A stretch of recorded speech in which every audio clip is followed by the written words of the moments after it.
بالله من الشيطان الرجيم يوم يفر المرء من أخيه وأمه وأبيه وصاحبته وبنيه لكل امرئ منهم يومئذ شأن يغنيه وجوه يومئذ مسفرة ضاحكة مستبشرة ووجوه يومئذ عليها غبرة ترهقها قترة أولئك هم الكفرة الفجرة الحمد لله সমস্ত প্রশংসা সমস্ত গুণগান সেই মহান রব্বুল আলামিনের জন্য, যে মহান রব্বুল আলামিন আমাদেরকে এই ঈদের দিনে আবার একই দিনে জুমা পড়ার যিনি আমাদের তৌফিক দান করেছেন, সেই মহান রব্বুল আলামিনের প্রশংসা স্বরূপ আমরা সবাই পাঠ করি আলহামদুলিল্লাহ। অতঃপর তার প্রিয় হাবিব মুহাম্মদুর রাসূলুল্লাহ সাল্লাল্লাহু আলাইহি ওয়াসাল্লামের উপর দরুদ ও শান্তির ধারা বর্ষিত হোক। আমরা সবাই বলি আল্লাহুম্মা সাল্লি আলা মুহাম্মাদ ওয়া আলা আলি মুহাম্মাদ কামা সাল্লাইতা আলা ইব্রাহিম ওয়া আলা আলি ইব্রাহিম ইন্নাকা হামিদুম মাজিদ। আল্লাহুম্মা বারিক আলা মুহাম্মাদ ওয়া আলা আলি মুহাম্মাদ কামা বারাকতা আলা ইব্রাহিম ওয়া আলা আলি ইব্রাহিম ইন্নাকা হামিদুম মাজিদ। আল্লাহুম্মা সাল্লি আলা নাবিয়িনা মুহাম্মাদ ওয়া আলা আলিহি ওয়া সাহবিহি ওয়া সাল্লাম। আজকের এই জুমার বিষয়বস্তু হচ্ছে দুনিয়ার স্বাদ বর্তনকারী এই মৃত্যুকে বেশি বেশি করে স্মরণ করো। একই দিনে আজকে ঈদের সালাত এবং জুমার সালাত, এই দুই সালাতকেই আল্লাহ রাসূল সাল্লাল্লাহু আলাইহি ওয়াসাল্লাম ঈদ বলে আখ্যায়িত করেছেন। আল্লাহ রাসূল সাল্লাল্লাহু আলাইহি ওয়াসাল্লাম বলেছেন, ইজতামাআ ঈদান ফি ইয়াউমিন ফামান শাআ আজজাহু মিনাল জুমআতি।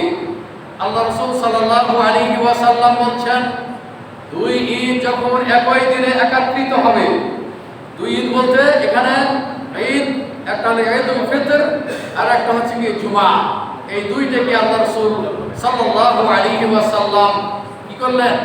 ঈদ বলে আখ্যায়িত করলেন। এরপর আল্লাহ রাসূল সাল্লাল্লাহু আলাইহি ওয়াসাল্লাম বলছেন, যে ব্যক্তি কি করলো? ঈদের সালাত আদায় করলো, তারপরে জুমা সে ইচ্ছা করলে সে নাও করতে পারে, তাহলে করণীয় কি? আল্লাহ রাসূল সাল্লাল্লাহু আলাইহি ওয়াসাল্লাম সেটা বলছেন, ইন্না মুজাম্মিউনা ইনশাআল্লাহু তাআলা। আমরা ঈদের সালাত আদায় করলেও আমরা জুমাতে উপস্থিত হব ইনশাআল্লাহু তাআলা। তাহলে জুমার ঈদের দিনে যেহেতু আমরা ঈদ পড়েছি এবং জুমা এই দিনে আল্লাহ রাসূল সাল্লাল্লাহু আলাইহি ওয়াসাল্লাম এবং সাহাবারাও কি করেছেন? আকাঙ্ক্ষা প্রকাশ করেছেন যে আমরা জুমার সালাত কি করব? আদায় করব। তো এখান থেকে ওলামারা তাদের যেটা সিদ্ধান্ত দিয়েছে, সৌদি আরবের স্থায়ী কমিটির ওলামা পরিষদ সেটি বলছেন যে ঈদের দিন ঈদ পড়ার পরে জুমা পড়াটা উত্তম। তারপর একটি হাদিসে এসেছে এইভাবে যে আল্লাহ রাসূল সাল্লাল্লাহু আলাইহি যায়েদ ইবনে আরকামকে প্রশ্ন করা হয়েছিল যে হাল সাহিদতা মা রাসূলিল্লাহি সাল্লাল্লাহু আলাইহি ওয়াসাল্লাম ঈদাইনে ফি ইয়াউমিন, তুমি কি একই দিনে দুই ঈদের সালাত কি আল্লাহ রাসূল সাল্লাল্লাহু আলাইহি ওয়াসাল্লামের সাথে পড়েছিলে? ক্বালা নাআম, বলে হ্যাঁ, আল্লাহ রাসূলের সাথে একই দিনে ঈদ এবং জুমা আমি পড়েছি। বলে ভাই কাইফা কানা ইয়াসনাউ, কিভাবে আল্লাহ রাসূল সাল্লাল্লাহু আলাইহি ওয়াসাল্লাম একই দিনে ঈদ এবং জুমা পড়লেন? তখন বলছেন, ক্বালা সাল্লাল্লাহু আলাইহি ওয়াসাল্লাম সাল্লাল ঈদা, তিনি ঈদের সালাত আদায় করলেন, ওয়া রাখাসা ফিল জুমআ, আর জুমাকে তিনি কি করলেন? মানুষদের নিকটে রুখসাত দিয়ে দিলেন, ছুটি দিয়ে দিলেন। ফামান শাআ ফালইউসাল্লি, যার ইচ্ছা সে সালাত আদায় করবে, ওমান শাআ ফালইয়াতাখাল্লাফ, যে যার ইচ্ছা সে কি করবে? বাড়িতে বসে থাকবে। তার মানে তাকে ইখতিয়ার দেওয়া হলো। এখান থেকে কিছু ওলামারা যে পাঁচটা সিদ্ধান্ত দিয়েছে, তার মধ্যে একটা সিদ্ধান্ত হলো ঈদ পড়লে জমা পড়তে হবে না। এই ফতোয়া কিন্তু বাতিল ফতোয়া, এটা ভুল ফতোয়া। ভুল কথা। যদি সে জুমা না পড়ে তাহলে জোহর তো অবশ্যই তাকে পড়তে হবে। ঈদের সালাত কি ওই আপনার জোহর আর জুমা কি করবে, ওটা কি পূরণ করবে? কোশ্চিন কারো নাই। অতএব জুমা যদি কেউ না পড়ে তাহলে অবশ্যই তাকে কি জোহরের সালাত আদায় করতেই হবে, কোনো বুদ্ধি নেই। তো যাই হোক, আমি যে বিষয়টা আলোচনা করতে চেয়েছি যে দুনিয়ার সাত কর্তনকারী মওতকে তোমরা বেশি বেশি স্মরণ করো। আল্লাহ রাসূল সাল্লাল্লাহু আলাইহি ওয়াসাল্লাম এরপর যখন ওহী নাজিল হলো তখন প্রায় 20টি মতো আয়াত মওত সম্পর্কে আল্লাহ তাআলা নাজিল করেছেন। যেমন সূরা আলে ইমরানের 185 নম্বর আয়াতে আল্লাহ তাআলা বলছেন, কুল্লু নাফসিন যায়িকাতুল মাউত। বলা হচ্ছে যে প্রত্যেক ব্যক্তিকে, প্রত্যেক প্রাণীকে মৃত্যুর স্বাদ গ্রহণ করতেই হবে, মরতেই হবে। সূরা নিসার 78 নম্বরে আয়াত আল্লাহ তাআলা বলছেন, আইনামা তাকুনু ইদরিকুমুল মাউত ওয়ালাউ কুনতুম ফি বুরুজিন মুশাইয়াদা। আল্লাহ তাআলা বলছেন, তোমরা যেখানেই থাকো না কেন তোমাদেরকে মৃত্যু পাকড়াও করবেই, তোমাদেরকে মওত ধরবেই। বলেছে ওয়ালাউ কুনতুম ফি বুরুজিন মুশাইয়াদা, তোমরা যদি সুদৃঢ় দুর্গের মধ্যেও যদি অবস্থান করো তারপরও ইদরিকুমুল মাউত, মওত তোমাদেরকে ছাড়বে না, মওত তোমাদেরকে পাকড়াও করবেই। দেখুন সূরা নিসার 78 নম্বর আয়াত। এরপরে আল্লাহ তাআলা বলছেন সূরা ইউনূসের 49 নম্বর আয়াত এবং সূরা নাহলের 61 নম্বর আয়াতে একই অর্থ। সূরা ইউনূসে এভাবে এসেছে, লিকুল্লি উম্মাতিন আজালুন ফাইদা জাআ আজালুহুম লা ইস্তাখিরুনা সাআতাও ওয়া লা ইস্তাকদিমুন। বলছে প্রত্যেকটা উম্মতের একটি মৃত্যুর একটি নির্ধারিত সময় এসেছে, সময় আছে। ফাইদা জাআ আজালুহুম, যখন এই মৃত্যুর সময় যখন এসে যাবে, লা ইস্তাখিরুনা সাআতাও ওয়া লা ইস্তাকদিমুন, তখন আর আগ পিছ হবে না, নির্দিষ্ট টাইমে তখন এই ফেরেশতা এসে তার জান কবজ করবে। সূরা মুমিনুনের যেমন 99 এবং 100 নম্বর আয়াতে আল্লাহ তাআলা বলছেন, ওয়ালাউ তারা ইযিজ যালিমুনা ফি গামারাতিল মাউত ওয়াল মালাইকাতু বাসিতু আইদিহিম আখরিজু আনফুসাকুমুল ইয়াওমা তুজজাউনা আযাবাল হুন বিমা কুনতুম তাকুলুনা আলাল্লাহি গায়রাল হক ওয়া কুনতুম আন আয়াতিহি তাস্তাকবিরুন। আল্লাহ তাআলা সূরা মুমিনুনের 99 এবং 100 নম্বর আয়াতে বলছেন যে আপনি যদি মৃত্যুর যন্ত্রণা দেখতেন, জালেমদের, অত্যাচারী যারা, তাদের মৃত্যু যন্ত্রণা দেখতেন, যে ফেরেশতারা এসে বলবে কি ওয়াল মালাইকাতু বাসিতু, ফেরেশতারা তাদের হাত বাড়িয়ে বলবে যে আখরিজু আনফুসাকুমুল ইয়াওম, তোমরা তোমাদের আত্মা বের করে দাও। নিজের আত্মাকে নিজে কেউ বের করে দেয়? এটা একটা কথার কথা, ফেরেশতারা তো জান কবজ করবেই, কিন্তু এইভাবে বলতেছে আখরিজু আনফুসাকুমুল ইয়াওম, আজ তোমরা তোমাদের নফস, তোমাদের আত্মাকে বের করে দাও। তুজজাউনা আযাবাল হুন বিমা কুনতুম তাকুলুনা আলাল্লাহি গায়রাল হক, তোমরা যে আল্লাহকে অসত্য মনে করেছিলে, আল্লাহর বিধি বিধানকে তোমরা অস্বীকার করেছিলে, তারই ফলস্বরূপ আজকে তোমরা এই যন্ত্রণাদায়ক কি করো, শাস্তি ভোগ করো। ওয়া কুনতুম আন আয়াতিহি তাস্তাকবিরুন, এবং আয়াত সমূহকে তোমরা এড়িয়ে চলতে, তোমাদের যখন উপদেশ দেওয়া হতো কোরআনের আল্লাহ এবং আল্লাহ রাসূলের বাণী যখন শোনাতো, তখন তোমরা সেটা কি করতে, তোমরা কি এটাগুলোকে এড়িয়ে চলতে, তোমরা গেলে শুনেও তোমরা শুনতে না। সুতরাং আজকে তোমরা সেই সাথ তোমরা গ্রহণ করো। এটি সূরা মুমিনুনের 99 এবং 100 নম্বর আয়াত, দুইটি আয়াত। এরপরে আল্লাহ তাআলা সূরা জুমার 8 নম্বর আয়াতে বলছেন, কুল ইন্নাল মাউতাল্লাযী তাফিরুনা মিনহু ফাইন্নাহু মুলাকীকুম। হে মুহাম্মদ সাল্লাল্লাহু আলাইহি ওয়াসাল্লাম, আপনি বলে দেন ইন্নাল মাউতাল্লাযী তাফিরুনা মিনহু, তোমরা এই মৃত্যুকে দেখে পলায়ন করতেছো, অসম্ভব। ফাইন্নাহু মুলাকীকুম, এই মৃত্যু তোমাদের মুখোমুখি হবেই, তোমাদেরকে পাকড়াও করবেই, তোমাদেরকে ধরবেই। দেখুন সূরা জুমার 8 নম্বর আয়াত। যদি সূরা মুনাফিকুন আপনারা পড়েন তাহলে আল্লাহ তাআলা মুনাফিকুনের 10 নম্বর আয়াতে বলছেন, ওয়ানফিকু মিম্মা রাযাকনাকুম মিন ক্বাবলি আন ইয়াতি আহাদাকুমুল মাউত ফায়াকুলা রাব্বি লাউলা আখারতানি ইলা আজালিন করিব ফাআসদাক্কা ওয়া আকুম মিনাস সালিহিন। বলা হচ্ছে আমি তোমাদেরকে যে রিজিক দিয়েছি, এই রিজিক হতে তোমরা কি করো, আল্লাহর পথে ব্যয় করো, আল্লাহর পথে তোমরা দান করো। কখন? বলছে যে তোমাদের মৃত্যু আসার পূর্বেই, তোমাদের মরণ আসার পূর্বেই কারণ মরে গেলে তো আর দানের কোনো প্রশ্নই আসে না। সুতরাং আল্লাহ তাআলা বলছেন ইউনফিকু মিম্মা রাযাকনাকুম, আমি তোমাদেরকে যে রিজিক দিয়েছি সেই রিজিক হতে তোমরা কি করো, আল্লাহর পথে ব্যয় করো, আল্লাহর পথে তোমরা কি করো, দান করো। মিন ক্বাবলি আন ইয়াতি আহাদাকুমুল মাউত, তোমাদের নিকটে মৃত্যু আসার পূর্বে এই কাজটি করো। ফায়াকুলু, তখন তারা বলে লাউলা আখারতানি ইলা আজালিন করিব, ইয়া আল্লাহ যদি আমাদেরকে একটু সময় দেন তাহলে আমরা কি করতাম, ফাআসাদদাকা ওয়া আকুম মিনাস সালিহিন, তাহলে আমরা দান খায়রাত করতাম, সদকা করতাম এবং সৎকর্মশীলদের অন্তর্ভুক্ত হতাম। এই আশা করলে কি হবে? আল্লাহ তাআলা অন্য একটি আয়াতে বলতেছেন, সূরা আনআমের 93 নম্বর আয়াতে বলতেছেন যে হাত্তা ইযা জাআ আহাদাহুমুল মাউত ফাকালা ইরজিউনি লাআল্লি আ'মালু সালিহান ফিমা তারাক কাল্লা ইন্নাহা কালিমাতুন হুয়া কাইলুহা।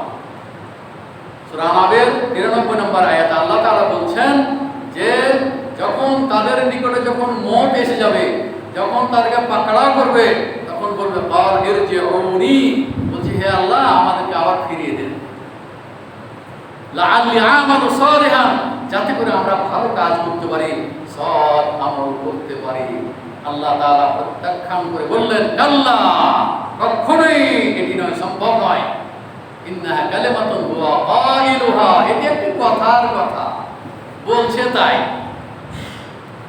সুতরাং মওত যখন আসবে তখন আর কিছু করার নেই, যতই টাল বাহানা করবে না।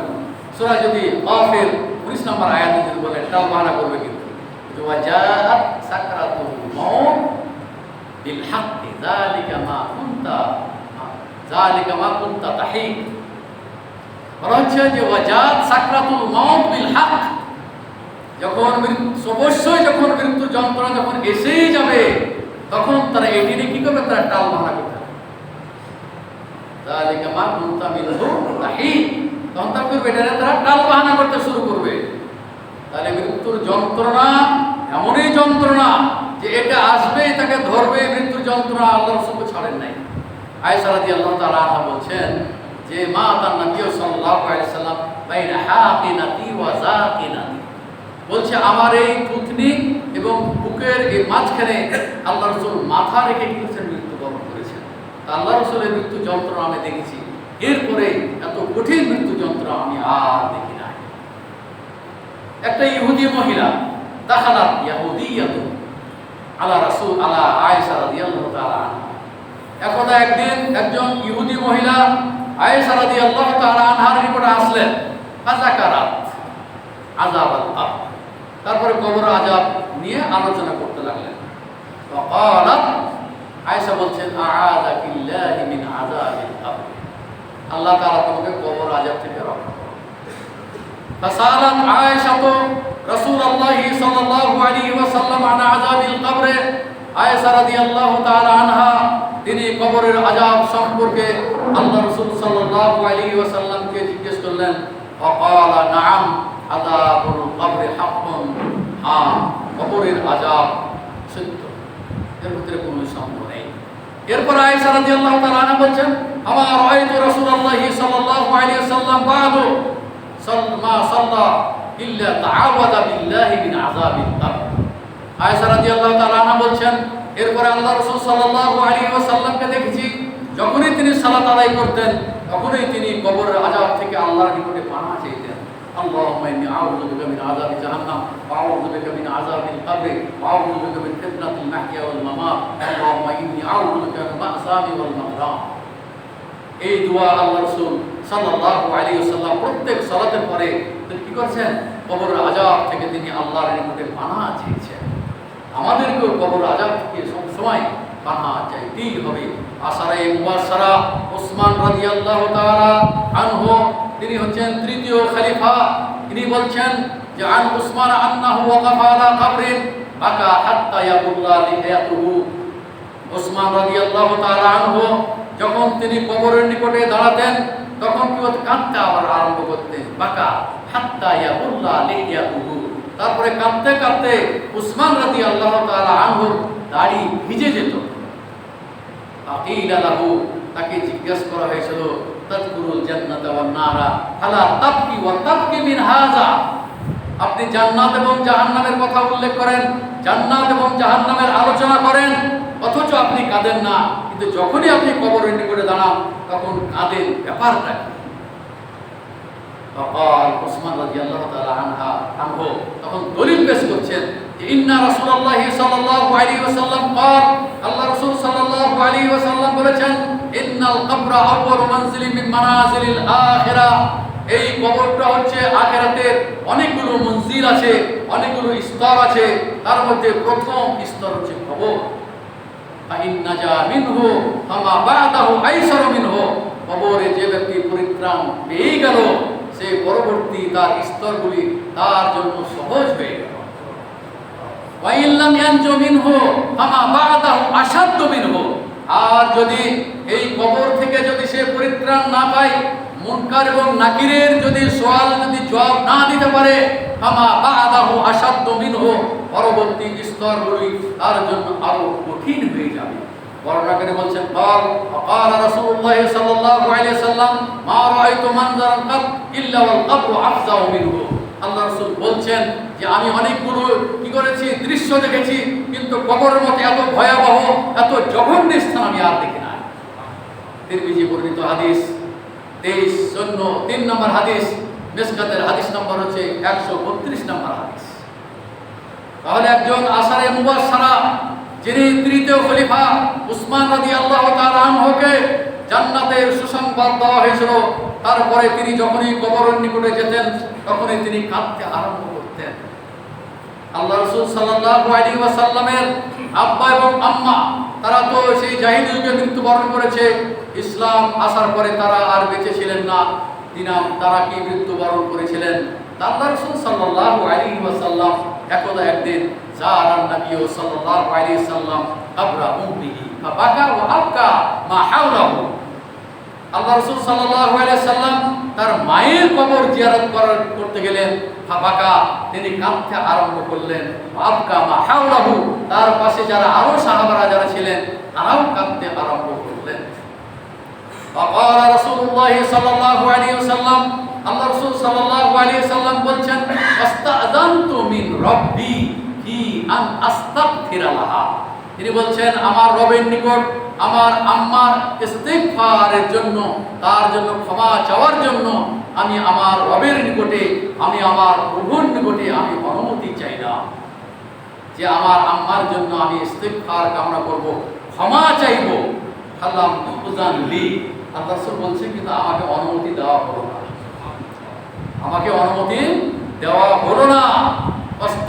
ওয়াস্তাযানতুহু ফি আন আযুরা কবরাহা, তারপরে আমি আমার রবের নিকটে আবার আমি অনুমতি চাইলাম তার কবর জিয়ারত করার জন্য। তো আল্লাহ তাআলা কি করলেন? তাকে কবর জিয়ারত করতে অনুফা করে ফাকুজে না লাগু, এরপরে তাকে কবর জিয়ারত করার জন্য অনুমতি দেওয়া হলো। এটা ছিল আল্লাহ রাসূল সাল্লাল্লাহু আলাইহি ওয়াসাল্লামের জন্য খাস ছিল। এখান থেকে দলিল ইস্তেমবাদ করা যাবে না যে বিধর্মীদের যারা কি জাহিলি যুগে যারা মারা গেছে তাদের কবর জিয়ারত হালালভাবে কেউ কোনো মুসলমান করতে পারবে না। আল্লাহ রাসূলের জন্য এটা খাস ছিল, তার শুধুমাত্র তার মায়ের এই কবরের জিয়ারত করার জন্য আল্লাহ তাআলা অনুমতি দিয়েছিলেন, কিন্তু ইস্তিগফার ক্ষমা চাওয়ার জন্য কিন্তু আল্লাহ রাসূলকে অনুমতি দেওয়া হয় নাই। সুতরাং আল্লাহ রাসূল বলছেন ফাজুরুহা, তোমরা কবর জিয়ারত করো, ফাইন্নাহা তুযাক্কিরুল মাউত, কবর যখন জিয়ারত করবে তখন তোমাদেরকে এই মওত স্মরণ করিয়ে দিবে। কবরের কাছে থেকে যখন যাবে তখন এই মৃত্যু বলে তোমার স্মরণ হবে যে তোমাকে মরতেই হবে, মৃত্যুবরণ করতে হবে, এই কথাটি স্মরণ করিয়ে দিবে। এই জন্য তোমরা বেশি বেশি করে করো কবর জিয়ারত করো। আমরা কবর জিয়ারত করি কিন্তু কবরের দোয়া, কবর জিয়ারতের আমরা দোয়া মুখস্থ জানি না। যাই কোন লোককে নিয়ে ইমামকে নিয়ে যায়, ইমাম কি বলে না বলে তারা মুহা করে হাত উঠিয়ে তারা মুনাজাত করে এই কবর জিয়ারতের তারা সমাপ্ত করে। কিন্তু কবর জিয়ারতের একটি দোয়া আছে, যে দোয়াটি আল্লাহ রাসূল সাল্লাল্লাহু আলাইহি ওয়াসাল্লাম করেছেন, সেই দোয়াটি আমাদেরকে পড়তে হবে। আসসালামু আলাইকুম আহলা দিয়ারে মিনাল মুমিনিনা ওয়াল মুসলিমিনা ইন্না ইনশাআল্লাহু বিকুম লালাহিকুন নাসআলুল্লাহ লানা ওয়া লাকুমুল আফিয়া।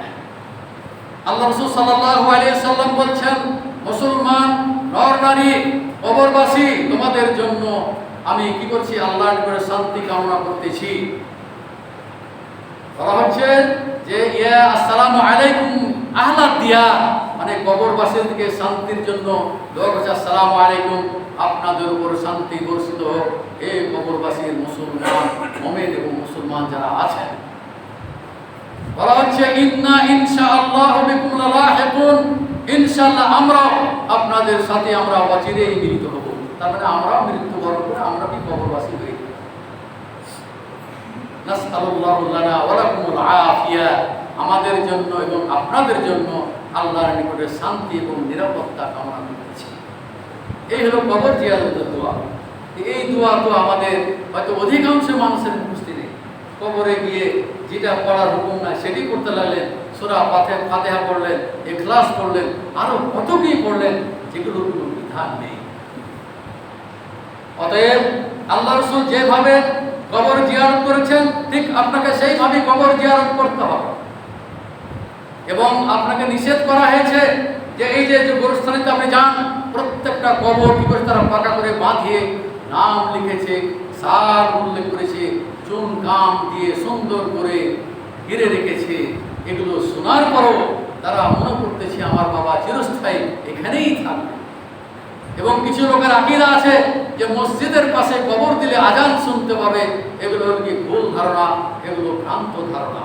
অতএব নাহা রাসূলুল্লাহ সাল্লাল্লাহু আলাইহি ওয়াসাল্লাম আইয়ুজাসসাসাল কুবুরা, আল্লাহ রাসূল সাল্লাল্লাহু আলাইহি ওয়াসাল্লাম কবরকে চুনকাম করতে, পাকা করতে তিনি নিষেধ করেছেন। ওয়া ইয়াকতুবা আলাইহা, এবং কবরে কোনো নাম লেখা অন্য কিছু লিখতেও তিনি কি করেছেন, নিষেধ করেছেন। ওয়া ইউতা, এবং খোদাই করে নাম লেখা বা অন্য কিছু লিখতেও আল্লাহ রাসূল সাল্লাল্লাহু আলাইহি ওয়াসাল্লাম কি করেছেন, নিষেধ করেছেন। দেখুন ইবনে মাজাহ 33-75 নম্বর হাদিস। তাহলে এই বিধান আমরা জানি না, বিধায় আমরা কবর স্বাভাবিকভাবে দেখুন যেখানে গারকাত, যেখানে সাহাবীদের হাজার হাজার কবর, মদিনার পার্শ্বে যে মাকবারা আছে এটা হলো গারকাত বলা হয়, যেটাকে আপনারা জান্নাতুল বাকি বলেন। জান্নাতুল বাকি বলে কোনো নাম নেই, হাদিসে যেটি এসেছে সেটি হলো গারকাত, একটা গাছের নাম। সেই গাছের নামকরণে সেই জায়গাটাকে গারকাত বলা হয়। আর এখন আমাদের কিছু সংখ্যক লোক এটাকে জান্নাতুল বাকি বলে, যে জান্নাতের অবশিষ্ট অংশ, এখানে হয়তো কবর দিলে হয়তো কবরের আযাব মাফ হবে। আপনার আমল আপনাকে নিয়ে যাবে। আপনি যেখানে, আপনি যদি বাগর খেয়ে না যাবেন সত্য কর, তাও আপনার ওটা কি শান্তিময় স্থান। জান্নাতুল বাকি নাম দিয়ে আপনি মনে করছেন ওখানে কবর দিলে, মদিনাতে কবর হলেই আপনার আযাব কি হয়ে যাবে, কি হালকা করা হবে, অসম্ভব। এর একটা ধারণা মাত্র আপনাদের। সুতরাং সেখানে হাজার হাজার সাহাবাদের কি আছে দেখবেন কবর, আপনাদের ভিডিওতে দেখতে পাবেন, পুরো কবর ঘেরা নাই, শুধুমাত্র একটা করে পাথর, যেখানে আল্লাহ কবরটাকে উটের উজের মতো করে মধ্য জায়গাটাকে একটু উঁচু করতে বলেছে। এইভাবেই সেখানে কবর দেওয়া আছে। এই কবর তো থাকবে না, আজ হোক কাল হোক, হাড্ডি পচে টচে শেষ হয়ে যাবে, কিছুই থাকবে না। 50 বছর পরে সেগুলো নিশ্চিহ্ন হয়ে যাবে। এরপরে পুনরায় মাটিতে আবার নতুন করে কবরস্থান তৈরি করবে। তাহলে আপনি কি জন্য এত টাকা পয়সা খরচ করে আপনি চুনকাম দিয়ে কবরকে পাকা করছেন, যেখানে আল্লাহ রাসূল সাল্লাল্লাহু আলাইহি ওয়াসাল্লাম নিষেধ করেছেন? এই নিষেধাজ্ঞাকে উপেক্ষা করে আপনি সেখানে বাস্তবায়ন করতে যাচ্ছেন কি জন্য? এই জন্য শরীয়ত খুবই সহজ, কিন্তু শরীয়তকে আপনারা কঠিন করে দিচ্ছেন। শরীয়ত একটা, আপনি করছেন আরেকটা। একদিকে আপনাকে নির্দেশ দিচ্ছেন, আর আপনি আরেকটা উল্টা কাজ করতে যাচ্ছেন। এই জন্য আল্লাহ তাআলা বলছেন সূরা হাসরের 7 নম্বর আয়াতে, ওমা আতাকুমুর রাসূলু ফাখুযুহু ওমা নাহাকুম আনহু ফান্তাহু। তোমাদের রাসূল যেটা নিয়ে এসেছে তোমরা সেটা গ্রহণ করো, যেগুলো নিষেধ করেছে সেগুলো থেকে বিরত থাকো। এটা হলো বিধান, এটা হলো মৌলিক বিধান। এই বিধানের উপরে আপনাকে চলতে হবে।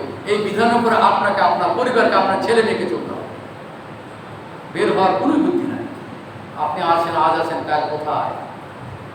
এই যে আয়াত বললাম সূরা নিসা 78 নম্বর আয়াত, যে যেখানে থাকলে মোতাবেক পাকড়াও করতে ধরবে, কোনো বুদ্ধি নাই।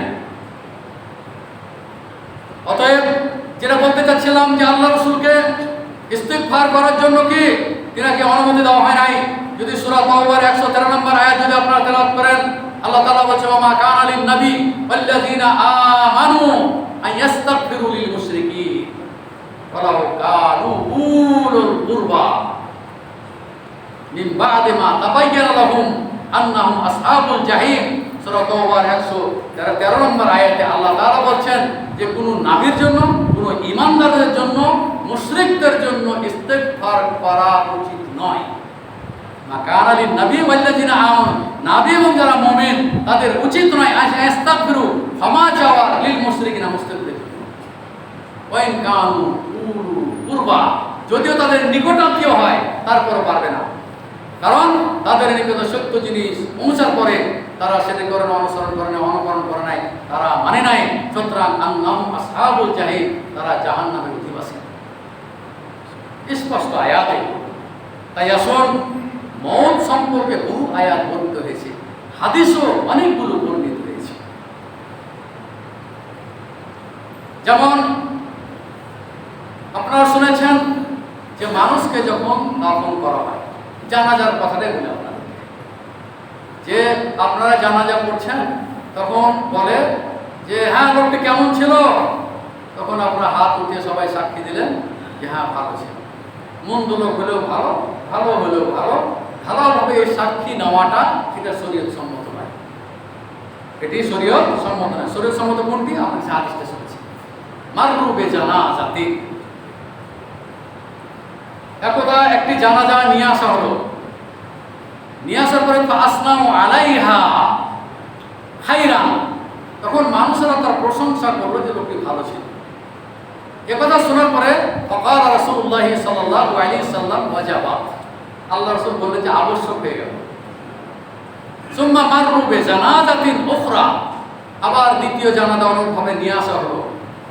তারপরে বললেন যে ফা আসনাইতুম আলাইহা শাররান, তারপরে লোকেরা কি করলো? ফাসনাউ আলাইহা শাররান, লোকেরা কি করলো? তার মন্দ দিকগুলি আলোচনা করলো যে লোকটি মন্দ ছিল, খারাপ ছিল। আল্লাহ রাসূল সাল্লাল্লাহু আলাইহি ওয়াসাল্লাম বললেন ওয়াজাবা, আবশ্যক হয়ে গেল। উমর রাদিয়াল্লাহু তাআলা আনহু বলছেন মা ওয়াজাবা ইয়া রাসূলুল্লাহ, কি আবশ্যক হয়ে গেল, ব্যাপারটা বুঝতে পারলাম না। আল্লাহ সুবহানাহু হাযা মা আসনাইতুম আলাইহা খাইরান, বলছে তোমরা যে জানাজার যে লোকটির প্রশংসা করলে, ওয়াজাবাত লাহুল জান্নাহ, তার জন্য জান্নাত আবশ্যক হয়ে গেল। মানে তোমরা সাক্ষী দিয়ে দিলে যে লোকটি আসলেই ভালো ছিল।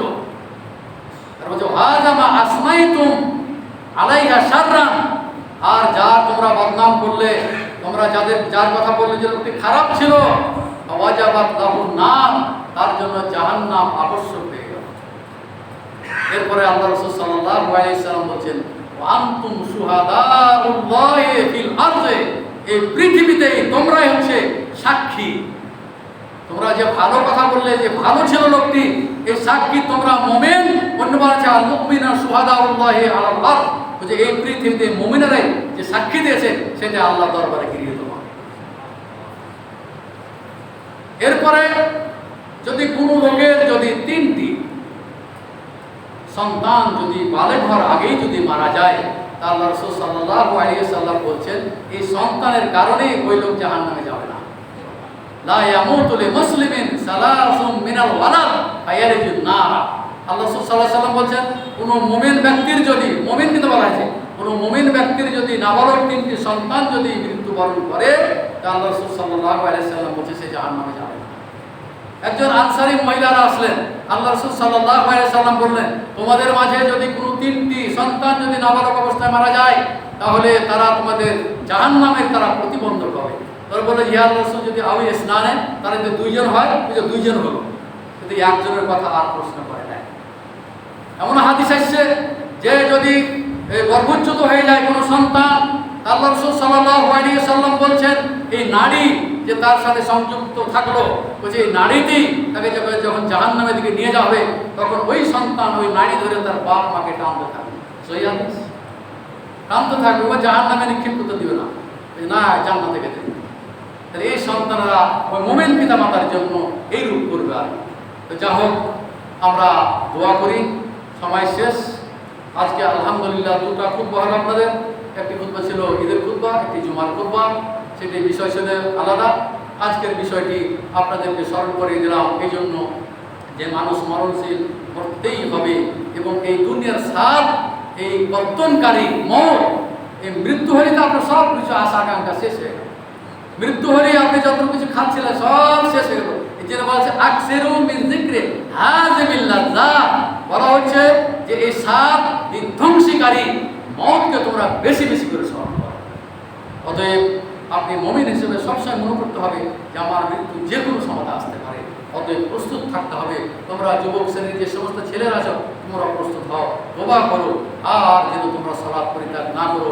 আপনারা যারা সালাত পরিত্যাগ করেছেন এখন তওবা করেন আল্লাহর নিকটে, তিনি তওবা কবুলকারী, তিনি অবশ্যই তওবা কবুল করেন। অতীতের জন্য আল্লাহর কাছে ক্ষমা চান, পাপগুলো দূর থেকে কাঁদেন আল্লাহর কাছে, তিনি তওবা কবুলকারী, আপনাকে আল্লাহ তাআলা হয়তো ক্ষমা করে দিবেন। এরপর থেকে আর পুরো জীবনে কোনোদিন আপনি যেন সালাত পরিত্যাগ না করেন, এই দিকে আপনাকে সচেষ্ট হতে হবে।